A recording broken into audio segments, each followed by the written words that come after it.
Alright guys, welcome back. So I got this 2007 Volkswagen Passat. So the customer state, they're having gas smell coming inside the car. So I removed the seat.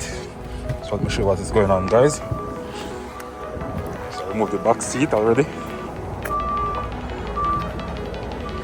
Alright, so after I remove the seat, I lift up this piece right here. And look what is going on under there, guys.